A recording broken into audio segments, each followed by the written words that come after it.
for the rest of the day today, work on chapter 13. The title is Integral Domains. Keyword integral is similar to integer. And in fact, integral domains are kind of modeled on the integers. That's the first thing to keep in mind. The integers are thought of as maybe being the simplest infinite integral domain. But before we can define integral domain, you need a definition of what a zero divisor is. A zero divisor is a non-zero element A of a commutative ring R. We are restricting ourselves to commutative rings, and you might wonder why. Could we talk about zero divisors in non-commutative rings? The answer is you could. It's just simpler if we restrict ourselves to commutative rings. Okay, so asking questions like that is a good thing too. You know, do you need it to be commutative? You actually don't need it to be, but it's simpler if you do, because, so it's a non-zero element is, let's see, A is a zero divisor if there's a non-zero element B such that AB equals 0. A non-zero element A is a zero divisor if there's a non-zero element B so that A times B is 0. By the way, this definition is symmetric. If A is a zero divisor, then so is B. Make sense? If you allowed thinking about this kind of thing with non-commutative rings, which we certainly could, in fact, I'm going to show you examples,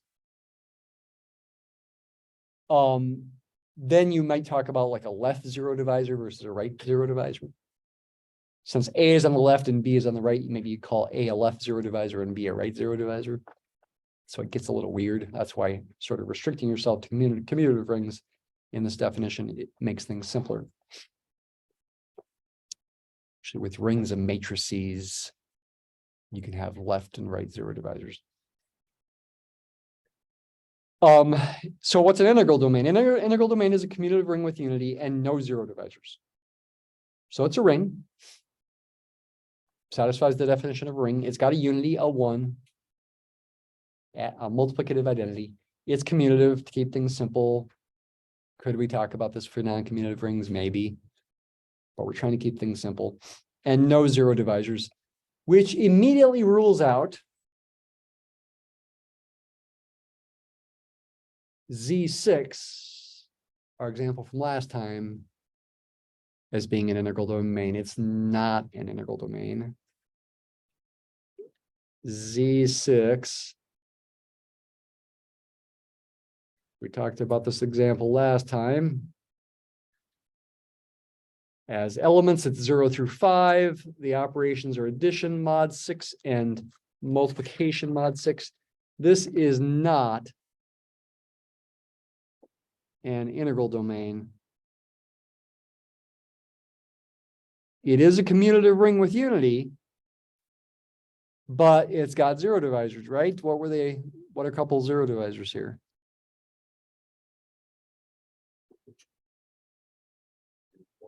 Three and 4 are zero divisors. 3 times 4 is 12. Mod 6 is 0. 2 non-zero elements being multiplied together to give you 0. Any other zero divisors? Yeah, 2. Is 1 a zero divisor? 1's not a zero divisor. 1 times any non-zero element is not 0. 2, 3, and 4 are. What about 5? Got to multiply 5 times the non-zero elements. 5 times 1 is 5, not 0. 5 times 2 is 10. Mod 6 is 4, not 0. 5 times 3 is 15. Mod 6 is 3. Okay, that's kind of weird. 5 times 3 is 3. 5 is... Well, we saw that 4 times 2 was 2 last time, right? That was the weird example. 5 times 3 is 3. Weird that 5 times 3 is 3. 5 is acting like a partial unity, sort of. Or 3 at least. But it's non-zero, so it's not a zero divisor there. 5 times 4 mod 6 would be 2. 5 is not a zero, so divisor. So 2, 3, and 4 are zero divisors. 5 and 1 are not. 0 can't be by definition, because zero divisors have to be non-zero elements. So this is weird. Well, you might say, well, who cares if it's weird? It happens, and yes, that's true. Is it quote unquote bad? Well, it is bad in terms of trying to solve polynomial equations where your coefficients might be from integral domains. For example, you know, if you got the product of two things in an integral domain, when you're solving equations in algebra, like for example, x minus 2 times x minus 3 equals 0. When we look at that kind of quadratic equation in algebra that's been factored already, you know from this that this means the solutions are x is 2 or x is 3. We're really using the fact that the real numbers are in integral domain when we do that, though. We're saying if we got the product of two things being 0, one of the factors must be 0. But with rings that are not integral domains, that's not the case. Just because the product of two things is 0 doesn't mean one of the factors is 0. I mean, one of the factors could be 0, but there might be more solutions. And so that kind of weirdness makes it harder to deal with. This is what goes on in a nutshell. Next page is a lot of examples. You shouldn't just look at examples and say, oh yeah, I guess those are examples. You should think about them. Right? That's studying the book is not just reading it. It's not reading for pleasure with math books. Well, I mean, it can be pleasurable, but you're trying to understand it. So you can't just read it and keep going. Or you shouldn't just read it and keep going. Of course, you can. You should think about them. The ring of integers is an integral domain. That's example 1. It doesn't say anything more. That's supposed to be an impetus to think about it more. Okay, integers, z. So z is an integral domain. Y, well, we've already said it's a commutative ring with unity. A commutative ring, you multiply two integers, it's commutative. It's got a unity, it's the number 1. Does it have any zero divisors? No. If you multiply two non-zero integers, we know there's no way you get 0. We're talking ordinary multiplication. Ordinary multiplication of integers. The Gaussian integers. Talked about this briefly last time. Zi is an integral domain.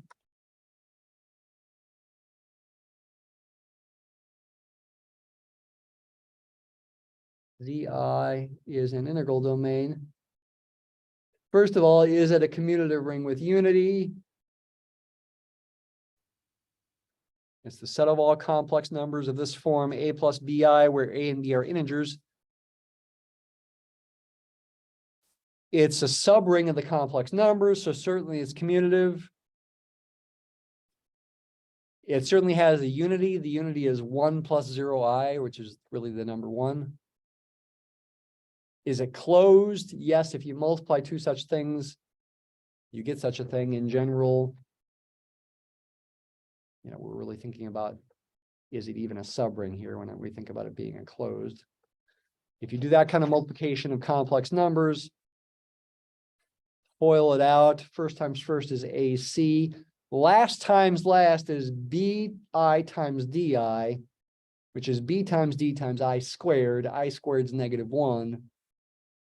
So the real part of this becomes AC minus BD.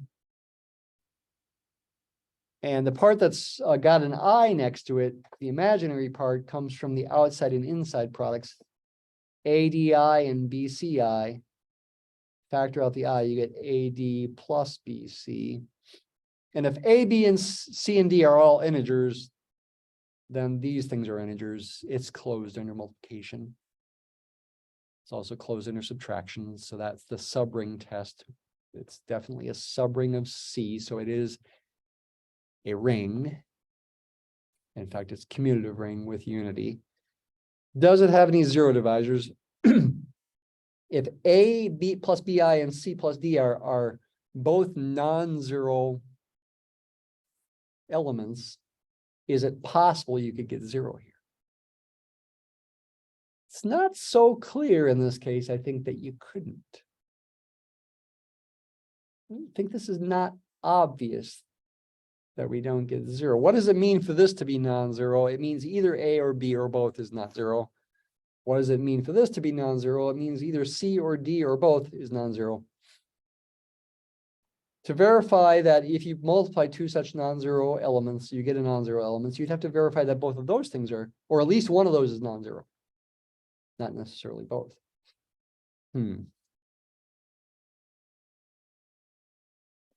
What should we do? Maybe, I'm not sure if this is the best thing to do, but let's just think about it. Maybe if we set these things equal to 0, maybe we could solve the resulting system of equations.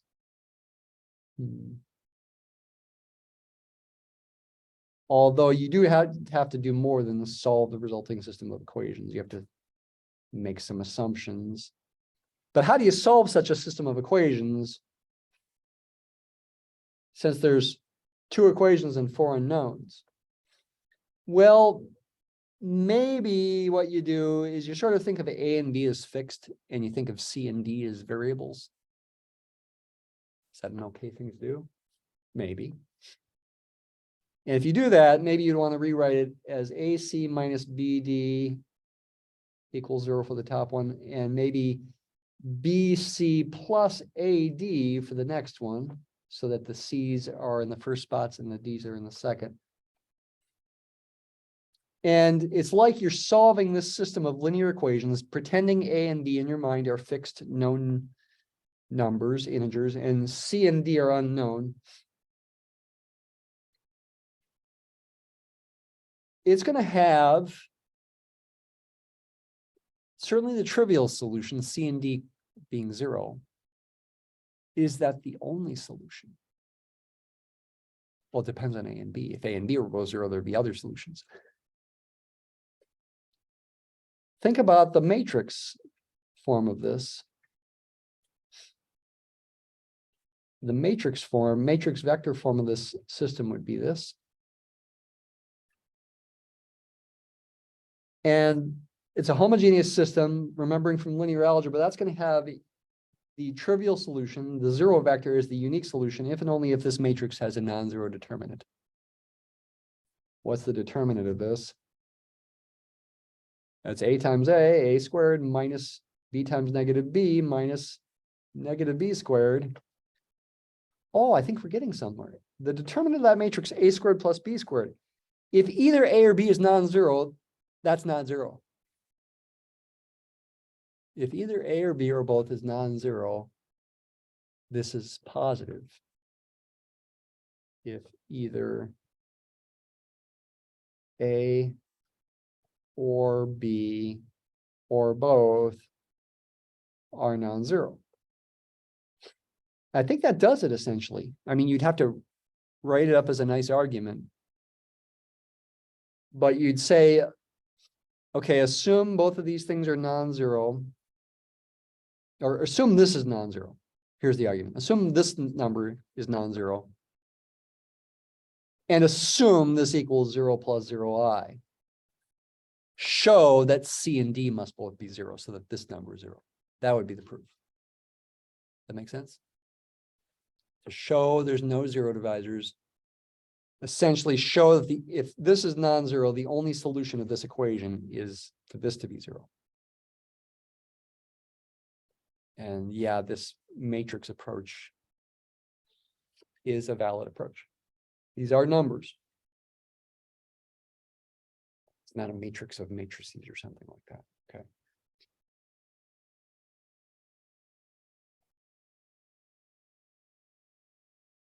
The ring ZX of polynomials with integer coefficients is an integral domain. We've talked about Z2X before.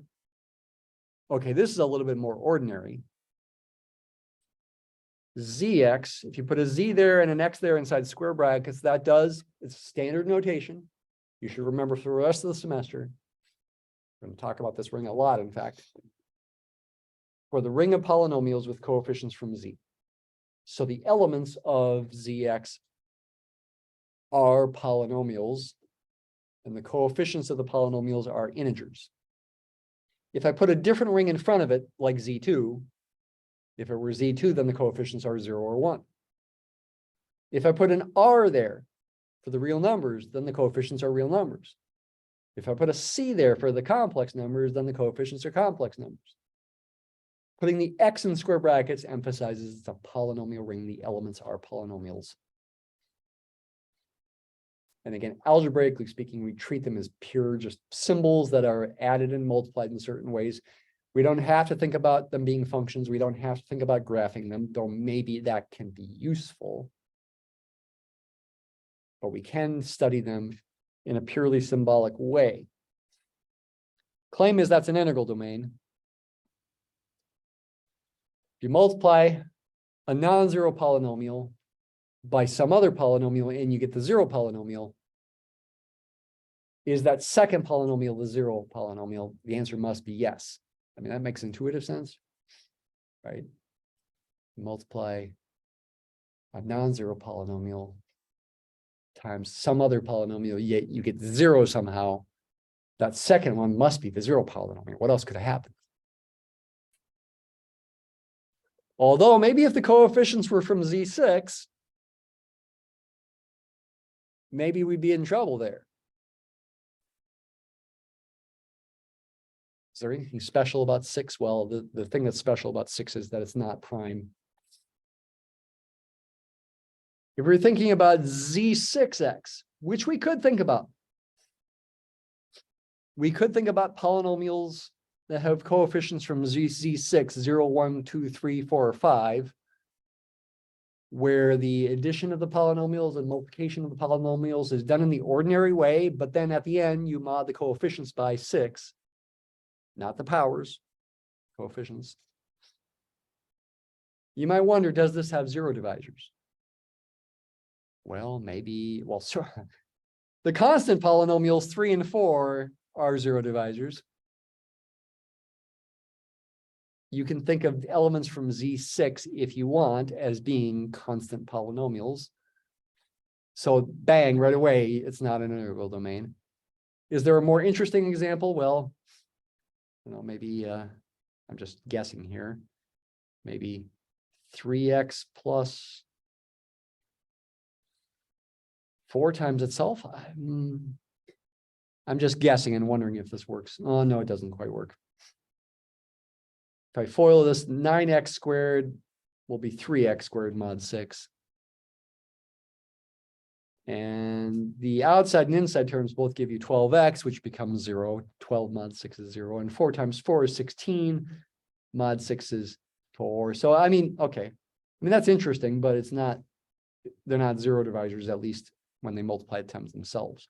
Maybe there's some other element you can multiply one of this thing by to get 0. Some other non-zero element. I'm not going to take the time to experiment. This is actually good enough to show it's not an integral domain.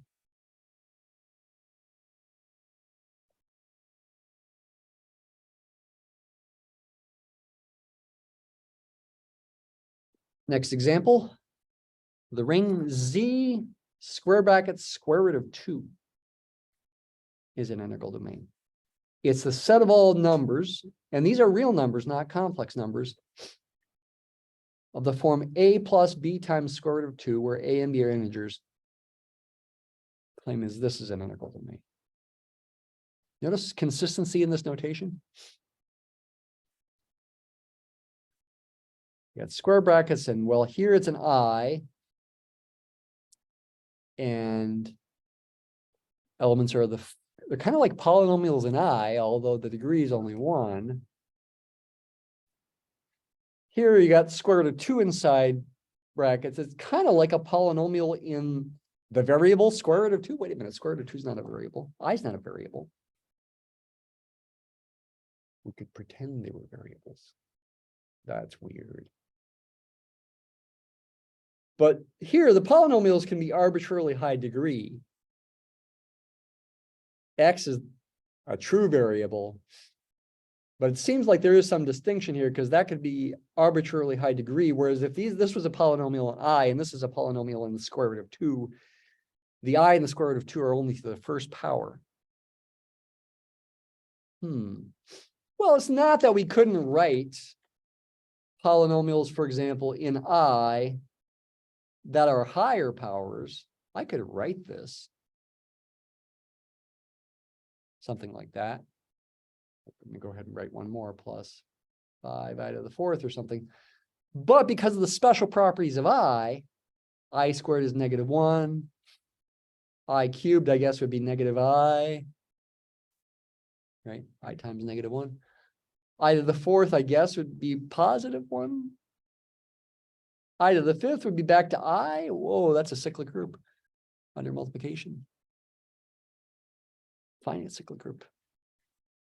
It's cycling, right?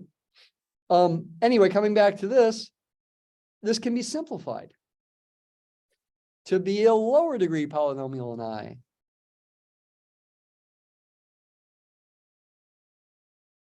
Replace I squared with -1, replace I cubed with -I, replace I to the fourth with +1. Simplify. 2 minus 3 is -1 plus 5 is 4. 4i minus 6i is -2i. So it became a linear polynomial in I. Weird. That doesn't happen with ordinary polynomials. That's why we can get away with a linear polynomial here in I. Can we get away with it down here too? If I multiply, well, let's just take the example of multiplying an arbitrary a plus b square root of 2 times c plus d square root of 2. We're also going to think about why this is a ring here in the first place. Why is it closed? FOIL it. AC, first times first, outside times outside is AD square root of 2. Inside times inside is BC square root of 2. Last times last is BD square root of 2 times square root of 2 is 2. Combine like terms, AC plus 2BD plus, in parentheses, AD plus BC square root of 2. This 2 is like square root of 2 squared. I could think of it as a quadratic, quote unquote, polynomial in the variable, quote unquote, variable square root of 2, and there's a squared term, but it does simplify to a linear polynomial in the square root of 2.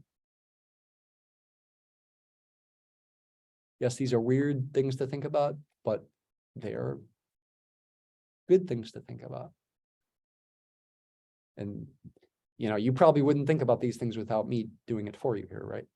I'm trying to get your mind in the mode of how to think about this kind of stuff. What that's illustrating is this notation is actually fairly consistent. Effectively, the elements of each of these rings are polynomials in whatever's inside the square brackets. Yes, I and square root of 2 are numbers, so not really variables in the usual sense, but you could also just think of them as pure symbols. And you could think of that as a polynomial in those symbols. We just know they have other meanings. So on to example 5, ZP, integers modulo P, a prime P, that is an integral domain. So ZP, 0 through P minus 1, under addition mod P and multiplication mod P, if P is prime, it is an integral domain. There are no zero divisors. And in fact, it's a field as well. Every non-zero element will have an inverse. Will be a unit E. No, excuse me, will be a unit. Unit E means 1. Unit means has a multiplicative inverse. Easy to get those confused. I just did. Zn, though, if n is not prime but composite, is not an integral domain. And this is a general fact. We focused on Z6, but Z4 is also not an integral domain. In Z4, 2 times 2 is 0. In Z8, it's not an integral domain. 2 times 4 is 0. In Z9, 3 times 3 is 0. In Z10, 2 times 5 is 0. Yeah, I guess in Zn, when you factor n as a product of two numbers that's not 1, neither of which is 1, there are zero divisors. Like in Z20, 4 times 5 is 0. 2 times 10 is also 0. Yeah, it's related to When it's an integral domain, it's related to P being prime. Remember, P is not an element of ZP. So you can't say 1 times P is 0 because P is 0 really in ZP. Oh, yep, emphasized here, Zn is not an integral domain if n is not prime. The ring M2Z of 2 by 2 matrices over the integers is not an integral domain. Well, first of all, it's not even a commutative ring, right? Matrix multiplication is not commutative. Even if you allowed integral domains to be non-commutative, though, there are zero divisors in this ring.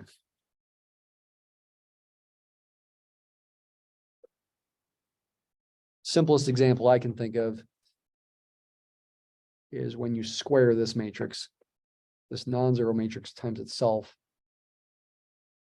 Check it, you get the zero matrix.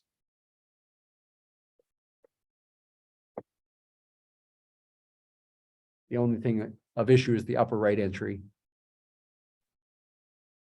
That's going to be the dot product of that row with this column. 0 times 1 plus 1 times 0 is 0. Two non-zero matrices giving whose product is the zero matrix. So even though it's a non-commutative ring, and because of that it's not an integral domain, if you allowed integral domains to be non-commutative, it's still got zero divisors.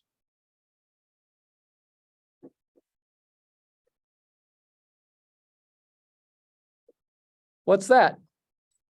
External direct product of Z with Z? Well, I don't know if you remember from the reading of the lectures, it's actually not called external direct product in ring theory. It's called an external direct sum. Again, the ring theorist and group theorist are not communicating. The author makes that remark without even just bothering to say this is weird. Right? Example 7 in chapter 12. Let R1 through Rn be rings. Construct a new ring called ultimately the direct sum. In the world, external is not in there either. It's just a direct sum of rings. The elements are still ordered n tuples, ordered pairs if n is 2, ordered triples if n is 3. You still add component-wise and still multiply component-wise, and you call it a direct sum of rings. We're not going to focus actually on these kind of examples nearly as much as we do in group theory. Do a little bit. Come up here and there. Claim is this is not an integral domain, even though Z is.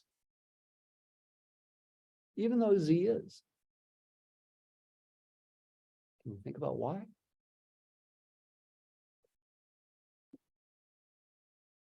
Find two non-zero elements that you multiply together to get 0.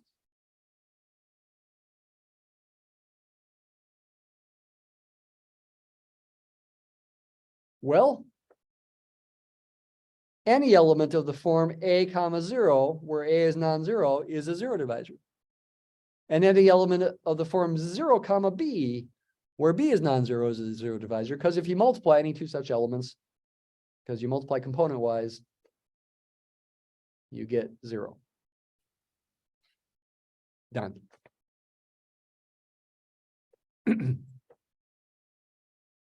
It is a commutative ring. It's got a unity. The unity is 1, 1. But it's got zero divisors, so it's not an integral domain. Fields are the nicest rings. You might say here at the beginning of ring theory, at least, integral domains are the second nicest rings. They come in second place. They behave most nicely. Fields, they're very most nicely. Integral domains, second most nice. By nice, I mean not weird, right? The weird rings are the ones that are not integral domains. Cancellation law holds for multiplication. How can that be in a general ring? Well, in an integral domain, how can that be if it's not a field? Because to cancel, don't you have to, let's not look at the proof. To cancel the A's, doesn't A inverse have to exist? That's how we proved cancellation in group theory, is the inverses existed. But here you're saying, if we're in an integral domain, AB equals AC and A is non-zero, then B equals C, even though A might not be invertible, it may not be a unit. Integral domains are not necessarily fields. Fields are integral domains, but integral domains are not necessarily fields. We're not assuming A is a unit. How do you prove it? We're trying to figure it out on our own here. This is another good thing to do when you're reading is, yes, even if you see a proof, especially if it's short, see if you can do it on your own. So suppose A is non-zero and AB equals AC. The goal is to show B equals C. Oh, I don't know what to do. Can't multiply on the left by A inverse because I'm not assuming A is a unit. I don't know, maybe rearrange this equation. Oh, maybe that's a good idea. I can factor out the A, the distributive property holds. Oh, and if I'm assuming A is non-zero and the ring is an integral domain, the only way this product is going to be true is if B minus C is zero. R is an integral domain ID, shorthand for integral domain. And that means B equals C, done. So you can still prove the cancellation law in an integral domain, even when A is not necessarily a unit, not necessarily multiplicatively invertible. I don't think I've ever said that in my life, multiplicatively invertible. I just said it for the first time.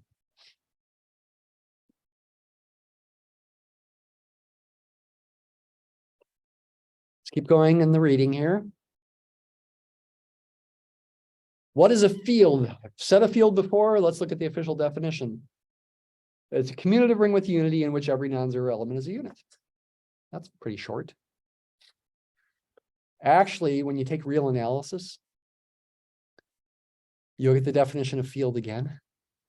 But in a real analysis book, the definition of field is really long. What's going on? Well, they're listing all the properties of a ring, but not calling it a ring. They're also listing the commutative property for multiplication. They're also listing the fact that there's a one, a unity, though they don't call it a unity in real analysis typically. And they're saying every element has a multiplicative inverse. So it ends up being a list of like 10 properties. But here, once we've got the definition of a commutative ring with unity, it's a very short definition. And the definition of a unit. When I've taught real analysis, which I haven't done since 2017, I did it over to Dr. Auk. Before he came, I taught it like every year practically. In real analysis, I would say, guess what a field is? It's commutative ring with unity, and every non-zero element is a unit. And everybody's like, what? Wait, oh yeah, abstract algebra. I don't remember that.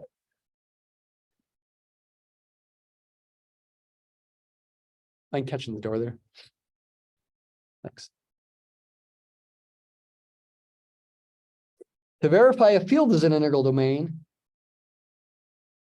observe that if A and B are in a field and A is non-zero, where A times B is zero, then B must be zero because you can left multiply by A inverse. I said left multiply, you also could right multiply because multiplication is commutative.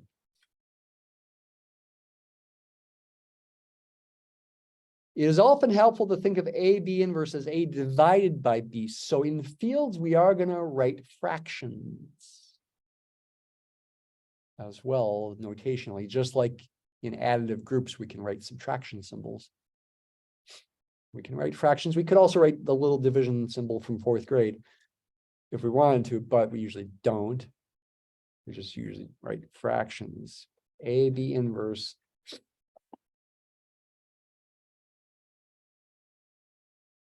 in a field will be written sometimes as A divided by B in a field. There is actually an algebraic structure that is almost a field, but not quite. It satisfies all the properties of field except commutativity of multiplication. It's got a name. It's called the division ring, I believe. I was going to say division algorithm, but that's something else. I think it's called a division ring. I should double check that. I've studied it a little bit in the past, but I've forgotten about it somewhat. Division ring. That is not a field. Yeah, division ring is the official name of it. One of the main examples of division ring is called the quaternions. It's also called a skew field. It's a non-trivial ring in which division by non-zero elements is defined, so inverses exist. But it's not necessarily commutative, although I don't see where it says that.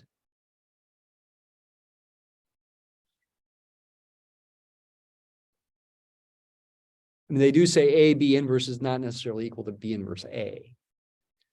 So when you write this, it's called evidently right division. The quaternions are an example. They must be in here somewhere. Yep, quaternions. That's like four-dimensional complex numbers. As there's not only an I, there's a J and a K. I squared equals -1, J squared equals -1, and K squared equals -1. Huh?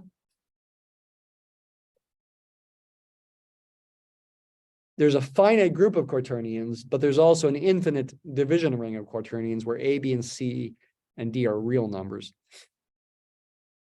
They actually are pretty important in some applications that are near and dear to Dr. Gossett. Computer graphics. They help you study three-dimensional rotations, three-dimensional computer graphics, computer vision, and crystallographic texture analysis, whatever that is. Okay, so there exist things that are almost fields, but they're not necessarily commutative, and so with division, it's a little trickier to define.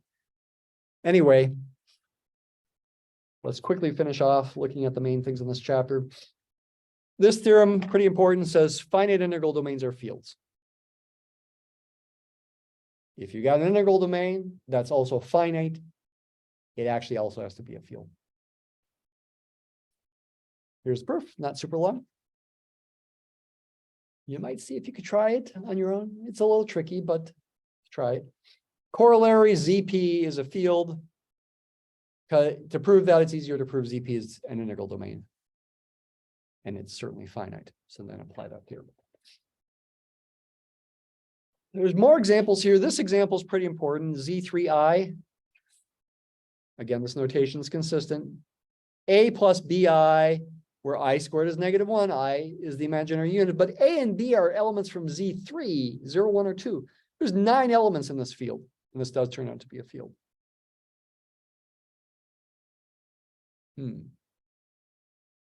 It's got a multiplication table for the star. You get rid of 0 to just think about the non-zero elements. There's 8 such non-zero elements. It forms a group. It's got to be in a billion group of order 8. 2 cubed. It's got to be either cyclic or isomorphic to the external direct product of Z2 with Z4, or isomorphic to the external direct product of Z2 with Z2 with Z2. Which one is it? One is the identity. I do see there are elements whose square is not 1. For example, I squared is 2.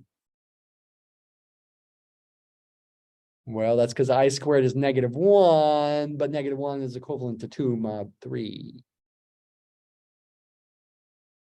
Yeah, when you could say I squared is -1, but really what that means is I squared equals 2 mod 3.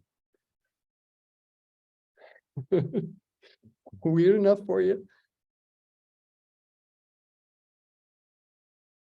Last, there's the definition of something called the characteristic ring and the theorem related to that. The characteristic of a ring is the least positive integer such that nx equals 0 for all x and r. X is a ring element, n is an integer here. I would encourage you to think about this not only as the book does with Zn, but also think about it, for example, in this ring, which is an infinite ring, but it's got a characteristic of 2. I'll let you think about why. Have a good day.